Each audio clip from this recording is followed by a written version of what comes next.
Hey guys, Kevin from Foothills up here in Anthem.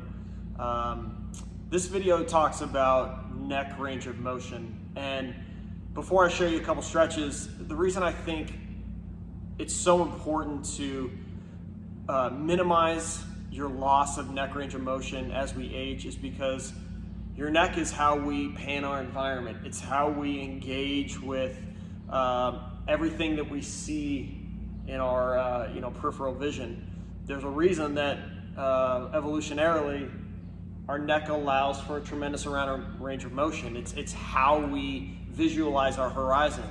And as we age, it's my opinion that your quality of life can be affected maybe more by a loss of cervical range of motion than other joints. I mean, nobody wants to lose their ability to reach overhead, but there's a lot of redundancy in the arm. If I can't reach my arm overhead, well, guess how I get my hand overhead? I can bend my elbow. So it's hard to overcome the loss of cervical range of motion as it pertains to looking around your environment. So here's a couple exercises, little light stretches that you can do. I'm pretty basic with this stuff. It's not rocket science. If you can't turn your head right or left, the recipe is start turning your head right or left. Here's a couple ways you can do it. Get in a chair and just start turning right and left through your available range of motion. If this is non-painful, you can go to town on this. You can really start working your pattern.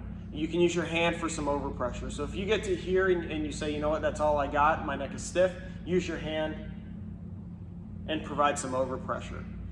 If this is painful and moving your neck actively hurts and you can't do it, one option you can do is move your shoulders underneath a fixed head. So the analogy would be like, instead of opening a bottle by spinning the cap on a stable bottle, now what we're gonna do is hold the cap still and rotate the bottle, with the net effect being the same thing. So hold your head and your eyes still on a fixed point and rotate your shoulders underneath your stable head. So right now I'm in the equivalent of rotation to my left, but I'm doing it by rotating my shoulders.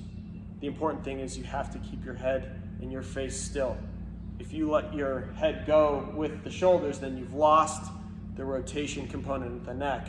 If you want to get a little more progressive with this, you can really work your shoulders more by driving your hands, again, underneath a fixed neck. If you can start those exercises and start to improve the amount of range of motion with which you can turn your head, even if it's 5 degrees to each side, that's a total of 10 degrees of rotation. You'll notice better tolerance to activities like driving, seeing traffic, that kind of thing. So hope that helps. Thanks, guys.